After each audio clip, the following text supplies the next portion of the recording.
Welcome to NSN news. నేను మీ PR.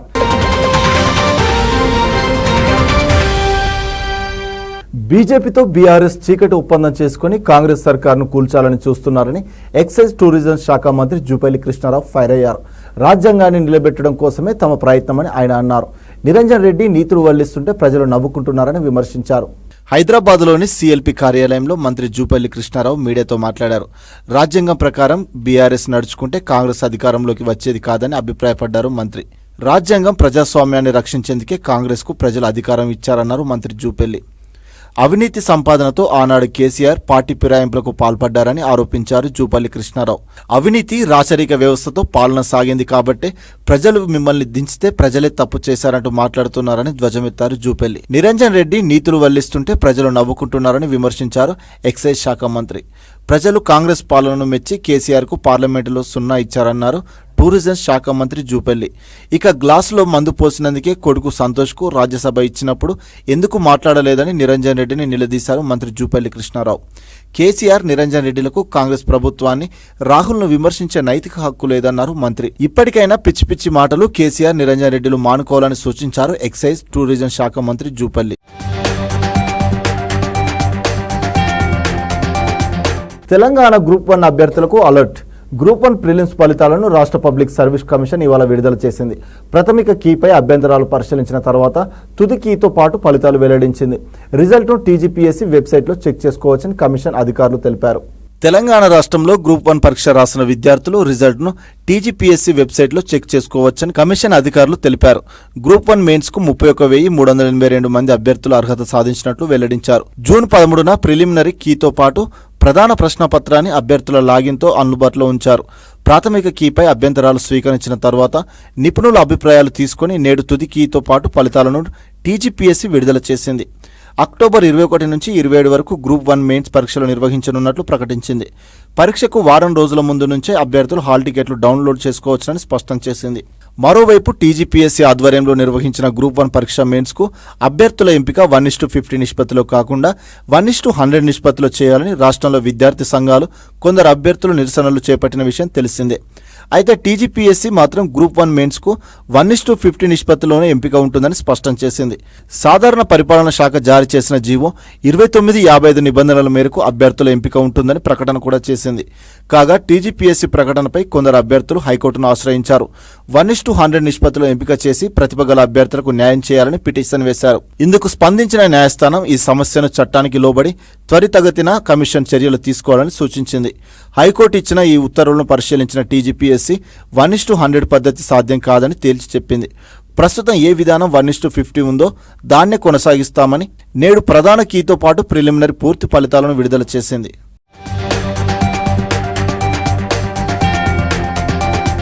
Puri విశ్వప్రసిద్ధ జగన్నాథుడి రథయాత్రలో కోలాహలం నెలకొంది. ఆ రాష్ట్రంతో పాటు దేశం నలుమూలల నుంచి భారీ సంఖ్యలో భక్తులు తరలివచ్చారు. దీంతో పూరికి కిరిసిపోయింది. జై జగన్నాథ్ హరిబోల్ నామస్మరణలతో అక్కడ వీధులన్నీ మార్మోగాయి. ఒడిశాలోని పూరి జగన్నాథుడి రథయాత్ర సందర్భంగా ఇవాళ రత్న సింహాసనపై చతుర్ధామూర్తులు కొలువుదీరారు. అనంతరం జగన్నాథుడికి నవయవ్వన రూపాలంకరణ చేశారు. అనంతరం మంగళహారతి, మైలం, అపకాశ, తిలకధారణ, గోపాల వల్లభ సేవలు చేసి నేత్రోత్సవం నిర్వహించారు. మధ్యాహ్నం పూరీరాజు గణపతి దివ్య సింగ్ దేవ్ రథాలపై చెరాపహార చేశారు. సాయంత్రం రథాలకు సారథులు అశ్వాలు అమర్చి తాళ్లు కట్టారు. తొలుత బలభద్రుని తలధ్వజం రథం లాగి తర్వాత దేవి సుభద్ర దర్పదలం, చివరిగా పురుషోత్తముని నందిఘోష్ రథం తల్లి సన్నిధికి బయలుదేరింది. భక్తజన ఘోషలో పూరి బోడోదండోల నందిఘోష్ రథంపై జగన్నాథుడు దర్శనమిచ్చాడు. యాత్రను నిర్విఘ్నంగా జరిపించడానికి శ్రీక్షేత్ర యంత్రాంగం, ఒడిశా ప్రభుత్వం విస్తృత ఏర్పాట్లు చేశారు.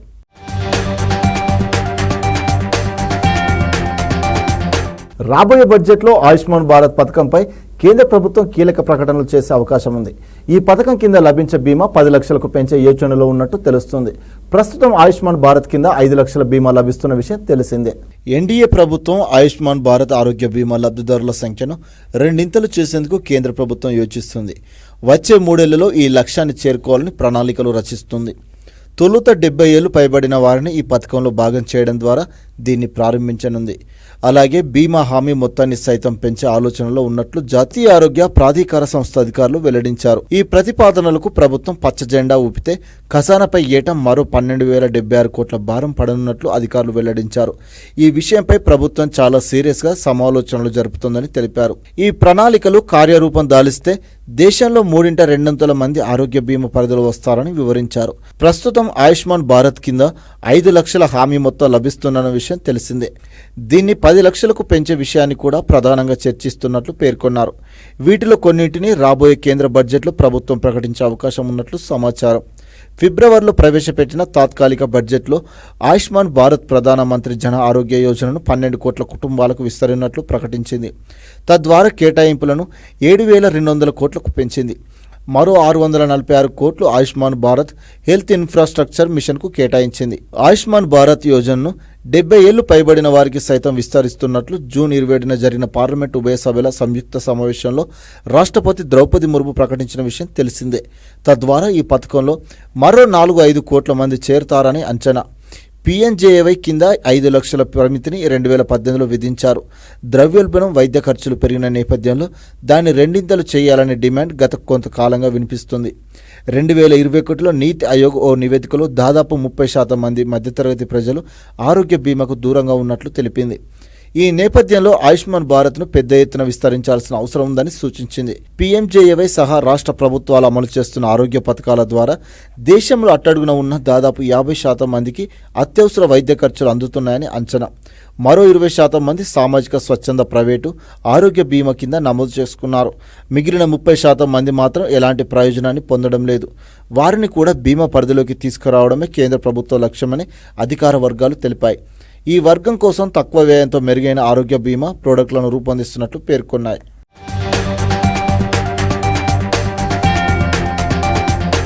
ఏపీలో 8 హైవేల విస్తరణకు కేంద్ర సముఖంగా ఉంది. దేశవ్యాప్తంగా హైవేల విస్తరణకు కేంద్రం ప్రతిష్టాత్మకంగా తీసుకువచ్చిన భారత్ మాల పేరుతో వీటిని విస్తరించేందుకు గ్రీన్ సిగ్నల్ ఇచ్చింది. ఇటీవల సీఎం చంద్రబాబు ఢిల్లీ పర్యటనతో వీటిలో కదలిక వచ్చింది. త్వరలో హైవేల నిర్మాణం పట్టాలెక్కే అవకాశం ఉంది. కేంద్రం రాష్ట్రంలో డబుల్ ఇంజన్ సర్కార్ అధికారంలోకి రావడంతో ఏపీ ప్రయోజనాల అజెండాగా సీఎం చంద్రబాబు తన మార్క్ పాలనకు శ్రీకారం చుట్టారు. రాష్ట్రంలోని కొన్ని నెలలుగా తాత్కాలికంగా నిలిచిపోయిన 8 జాతీయ రహదారుల విస్తరణకు కేంద్రం సుముఖం వ్యక్తం చేసింది. ముఖ్యమంత్రి చంద్రబాబు ఢిల్లీ పర్యటనలో వీటి ప్రాముఖ్యతను కేంద్ర మంత్రి నితిన్ గడ్కరీతో చర్చించడంతో వీటిలో కదలిక వచ్చింది. త్వరలో కీలకమైన హైవేల నిర్మాణం పట్టాలెక్కే అవకాశం ఉన్నందున సర్వత్రా హర్షం వ్యక్తమవుతుంది. రాష్ట్రంలో 9 నెలలుగా నిలిచిపోయిన 8 జాతీయ రహదారుల విస్తరణ పనులు మళ్లీ మొదలయ్యేందుకు చంద్రబాబు మార్గం సుగమనం చేశారు.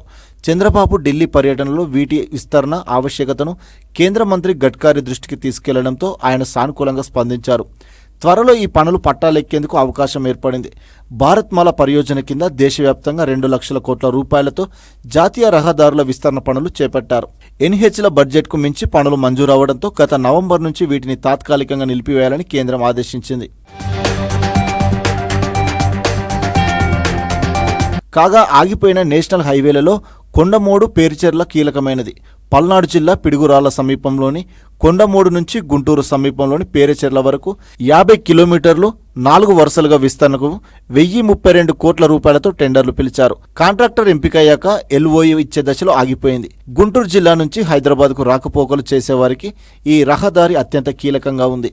ఈ 50 కిలోమీటర్లు 4 వరుసలు అందుబాటులోకి వస్తే అక్కడి నుంచి అద్దంకి, నార్కట్పల్లి 4 వరుసల రహదారికి అనుసంధానం ఇవ్వచ్చు. ప్రస్తుతం కొండమూడు పేరుచెర్ల జాతీయ రహదారి కేవలం 7 మీటర్ల వెడల్పుతో అత్యంత ఘోరంగా తయారైంది. నిత్యం ప్రమాదాలు జరుగుతున్నాయి. ఈ క్రమంలో గుంటూరు, తెనాలి, చీరాల తదితర ప్రాంతాల ప్రజలు ఎక్కువ మంది దూరమైన సరే విజయవాడ మీదుగా హైదరాబాద్కు వెళ్తున్నారు. దీంతో విశాఖపట్నం, కొత్త వలస, అరకు మార్గం రద్దీగా ఉంటుంది. ఇందులో పెందుర్తి నుంచి బోదార వరకు 42 కిలోమీటర్లు 4 వరుసలుగా విస్తరించేందుకు టెండర్లు పిలిచిన దశలో పనులు ఆగిపోయాయి. ఈ రహదారి విస్తరణ పనులు తక్షణం మొదలు పెట్టాల్సి ఉంది. వైసీపీ ప్రభుత్వం విశ్వవిద్యాలయాలను వ్యాపార కేంద్రాలుగా మార్చిందని ఎమ్మెల్యే బత్తుల బలరామకృష్ణ విమర్శించారు. తూర్పుగోదావరి జిల్లా ఆదికవి నన్నయ్య విశ్వవిద్యాలయంలో భారీ అవినీతి అక్రమాలు చోటు చేసుకున్నాయని ఆయన మండిపడ్డారు. ఈ విషయంపై విశ్వవిద్యాలయ ఇన్ఛార్జ్ రిజిస్టర్కు వినతి పత్రం అందజేశారు. వర్సిటీలో కోట్లాది రూపాయలు లూటీ జరిగిందని దుయ్యబట్టారు. కుంభకోణంపై CID ద్వారా విచారణ చేపట్టేలా చర్యలు తీసుకుంటామని బలరామకృష్ణ తెలిపారు.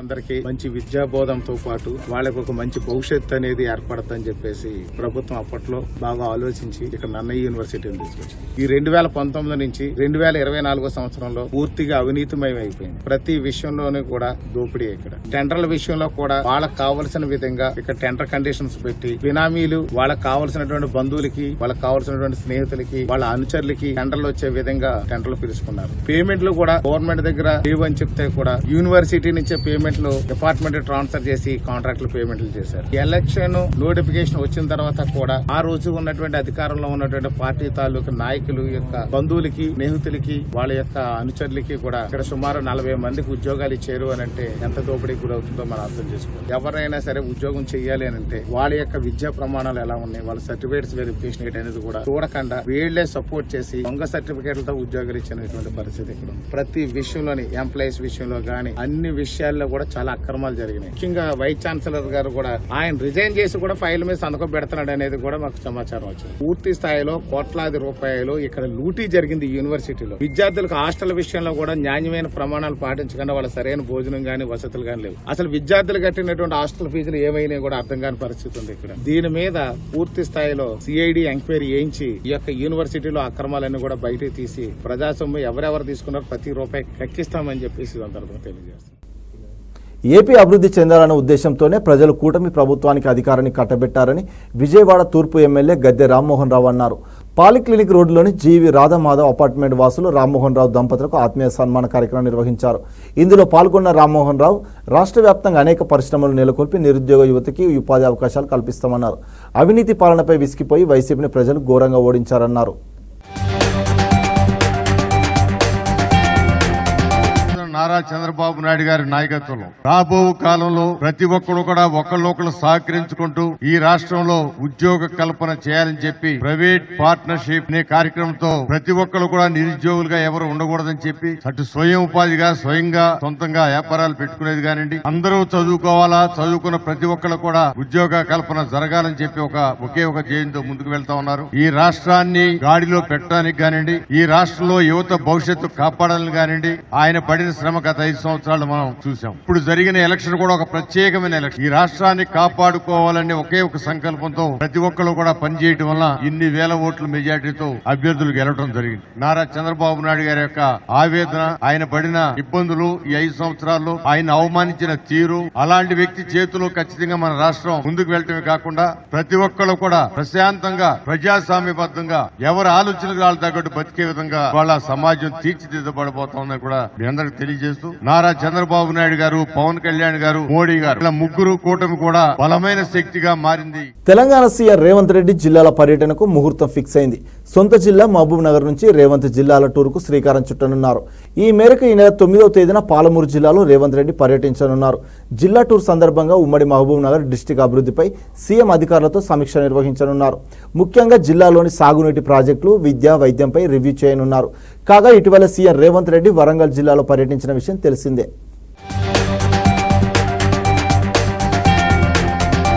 జనసేన అధినేత ఉప ముఖ్యమంత్రి పవన్ కళ్యాణ్తో ఏపీ తెలుగుదేశం పార్టీ రాష్ట్ర అధ్యక్షుడు పల్ల శ్రీనివాసరావు భేటీ అయ్యారు. పవన్ ఆహ్వానం మేరకు ఆయన నివాసానికి పల్ల శ్రీనివాసరావు వెళ్లారు. దాదాపు గంటన్నర పాటు ఆత్మీయ సమావేశం జరిగింది. జనసేన తెలుగుదేశం పార్టీ శ్రేణుల మధ్య సమన్వయం ద్వారా రాష్ట్రానికి అత్యంత ప్రయోజనం కలిగేలా వ్యవహరించాలని ఇరు పార్టీల నేతలు నిర్ణయించుకున్నట్లు సమాచారం. రాష్ట్ర ప్రజల ఆశలు, ఆకాంక్షలకు అనుగుణంగా కూటమి పార్టీ శ్రేణుల్లో ఎక్కడ పొరపచ్చలు లేకుండా నేతలు వ్యవహరించాలని నిర్ణయించారు. రాష్ట్రంలో ప్రజలు రాక్షస పాలన అంతమొందించాలని, కూటమికి ఇచ్చిన ఆదరణను మరింత పెంపొందించుకొని క్షేత్రస్థాయిలో వ్యవహరించాల్సిన అంశాలపై ఇరువురు నేతలు చర్చించినట్లు సమాచారం.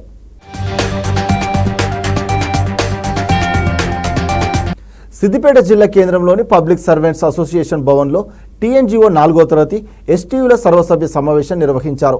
ఈ సమావేశంలో ఆ సంఘం అధ్యక్ష, ఉపాధ్యక్ష ఎన్నికలకు సంబంధించి ఎన్నికల నియమావళితో కూడిన షెడ్యూల్ను ప్రకటించారు. ఎన్నికల అధికారిగా యాదగిరి రెడ్డిని నియమించారు. ఈ సందర్భంగా పబ్లిక్ సర్వెంట్స్ అసోసియేషన్ సంఘం అధ్యక్షుడు అంజయ్య మాట్లాడారు. ప్రతి సంవత్సరం జూలైలో సమావేశం నిర్వహించుకున్నట్లు తెలిపారు. ఎన్నికల నేపథ్యంలో ఈ నెల 18న నామినేషన్ల ప్రక్రియ ప్రారంభమవుతుందన్నారు. 19వ తేదీన నామినేషన్ల ఉపసంహరణ ఉంటుందని తెలిపిన ఆయన 21న ఎన్నికలు జరుగుతాయని చెప్పారు.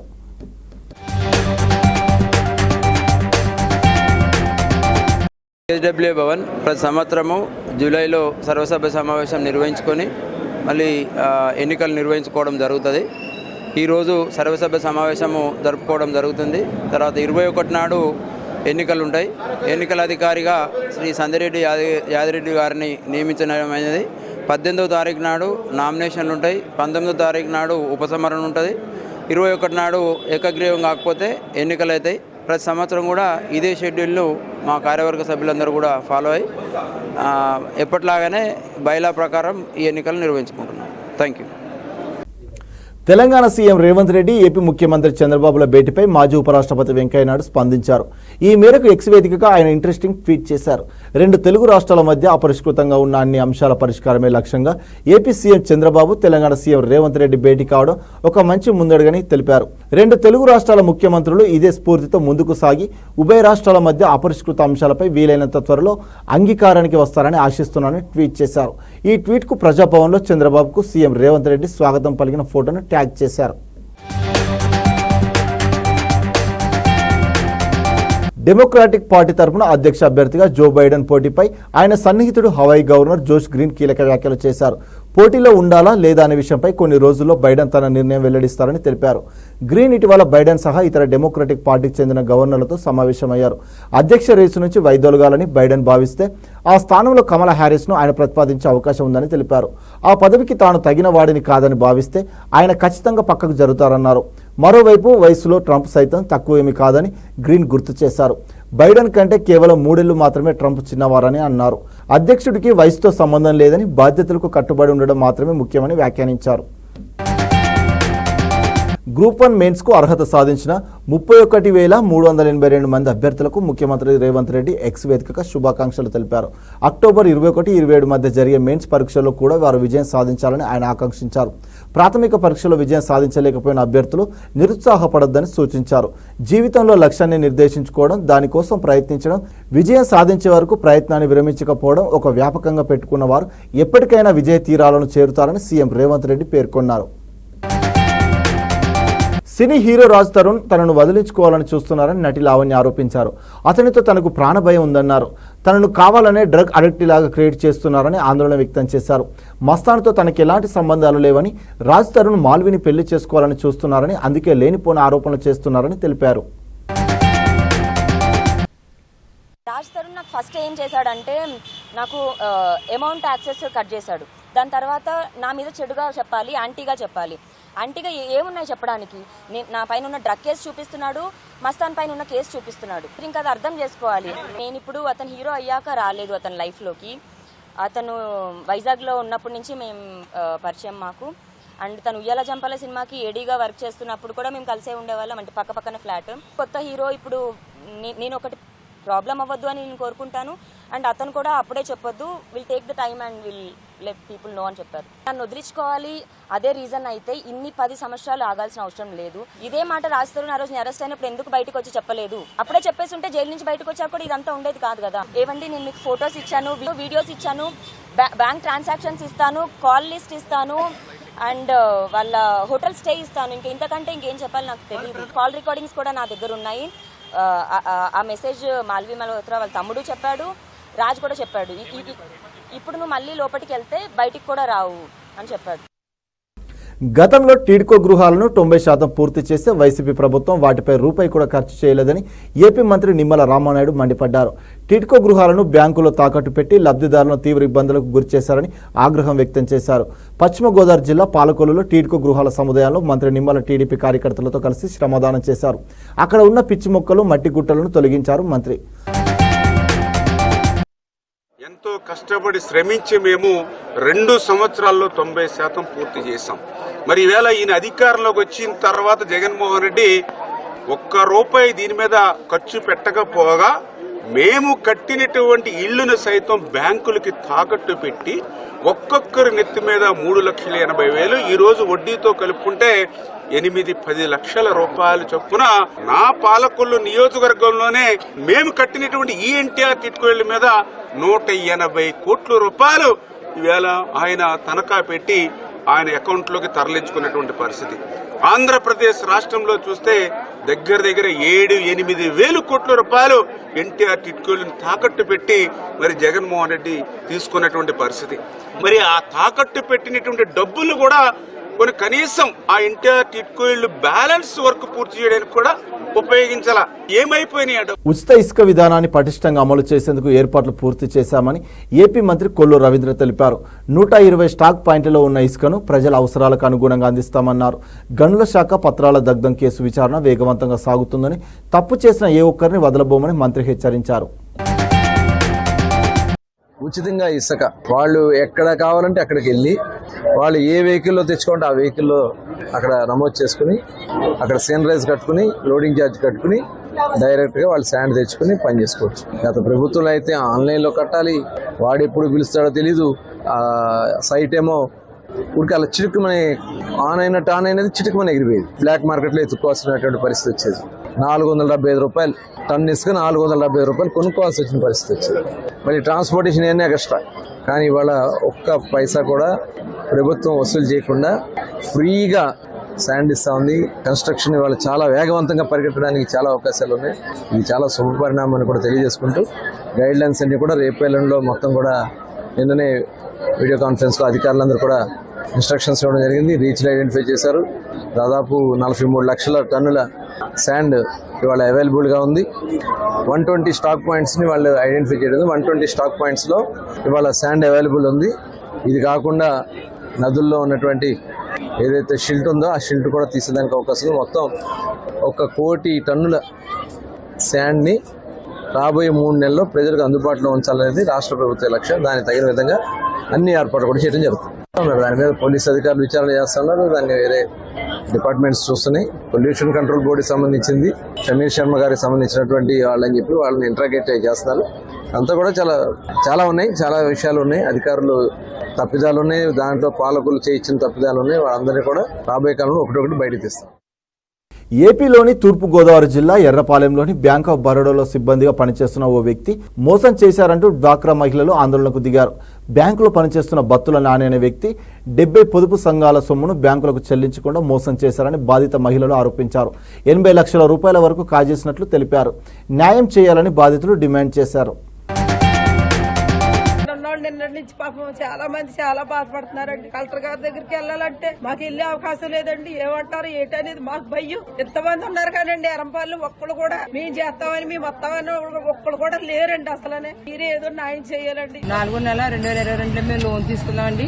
అప్పటి నుంచి కూడా మాకు ఎటువంటి ప్రింటింగ్ వేయలేదు. నాని అనే వ్యక్తిని మేము నమ్మి డబ్బులు కట్టడం జరిగింది. 4 నెలల్లో సిప్లు అయితే 40,000 రూపాయలు సిప్లు ఇవ్వకపోవటం, పక్క క్రాప్ అయినాయి అన్నారండి. దేని విషయం అంటే అవి బాకీలో పడ్డాయి అంటున్నారండి. డ్వాక్రా మహిళలు కావచ్చు, అలాగే రైతులే కావచ్చు, పర్సనల్ లోన్ తీసుకున్న వాళ్ళు కావచ్చు, చాలా మంది మోసపోయారండి. ఈ ఫ్రాడ్ జరగడం గత 3 సంవత్సరాల నుంచి జరుగుతుంది. అది ఎలాగంటే మనం డబ్బులు కడితే వాళ్ళు ప్రింటింగ్ వేయకుండా 3 సంవత్సరాల నుంచి మిషన్ పోయిందని ప్రింటింగ్ వేయడం ఆఫ్ చేస్తారండి. దాని గురించి ఈ ఆడవాళ్ళకి వెళ్ళాం కట్టేసాం అనుకుంటున్నారు తప్ప ప్రింటింగ్ వేయించుకోక అవి నిజంగా పండియా లేదా అన్నదే జనాలకు తెలకుండా అయోమయంలో పడిపోయారండి. అది ఇప్పటికి తెలిసింది. ప్రభుత్వం కలగజేసుకుని ఈ డ్వాక్రా మహిళలకే కావచ్చు, ఈ బ్యాంకులో డబ్బులు పోయిన వాళ్ళందరికీ కూడా న్యాయం జరిపిస్తారని వైసీపీ పాలనలో టీడీపీ నేతలపై తప్పుడు కేసులు పెట్టి వేధించారని ఏపీ ఎమ్మెల్సీ భూమిరెడ్డి రామ్గోపాల్ రెడ్డి మండిపడ్డారు. జగన్ తనను ప్రశ్నించిన రాజకీయ ప్రత్యర్థులపై దాడులు చేయించారని ఆగ్రహం వ్యక్తం చేశారు. మాజీ సీఎం జగన్ ఇప్పుడు సీఎం చంద్రబాబుపై విమర్శలు చేయడం విడ్డూరంగా ఉందన్నారు ఎమ్మెల్సీ. చెప్తా అంటే జగన్మోహన్ రెడ్డి చెప్తారు. ఆ రోజు మున్సిపల్ ఎన్నికల్లో 26 వార్డులకు తెలుగుదేశం పార్టీ పోటీ చేసింది. ఒక వార్డు కూడా ఏకగ్రీవం కానీయలేదనే దుగ్ధతో దాని తర్వాత వెంటనే వచ్చిన ఒక నెలలోపే వచ్చిన సహకార సంఘ ఎన్నికల్లో తెలుగుదేశం పార్టీ తరఫున పోటీ చేస్తున్నామని అక్కస్తో మీరు మా మీద అక్రమ కేసులు పెట్టి ఆ రోజు చేయడం జరిగింది. పులివెందుల్లో ఉన్న మా ఇంటిని, పులివెందులో ఉన్న తెలుగుదేశం పార్టీ కార్యాలయాన్ని కూల్చివేయడం జరిగింది. అంటే అది ఎన్నికల హింస కదా. మిమ్మల్ని ప్రశ్నిస్తే దాడులు చేసే సంస్కృతిని ప్రారంభించింది, దాన్ని అమలు చేసింది. దాని ద్వారా వేలాది మంది తెలుగుదేశం పార్టీ కార్యకర్తలు మీ రాజకీయ ప్రత్యర్థులను ఇబ్బందులు పెట్టింది మీరు కాదని చెప్తున్నా. ప్రతి క్షణము ప్రతి సమయంలో నేరాలు ఘోరాలు చేసి ఈరోజు చంద్రబాబు నాయుడు గారు చాలా అరాచకాలు చేస్తానంటూ దీనికి ప్రతిఫలాలు అనుభవించాల్సిందని చెప్పి బెదిరించే ధోరణికి పాడుతున్నాం. ఇంతటితో ఈ వార్తలు సమాప్తం. మరిన్ని వార్తలతో మళ్ళీ కలుద్దాం. అంతవరకు చూస్తూనే ఉండండి మన NSN న్యూస్.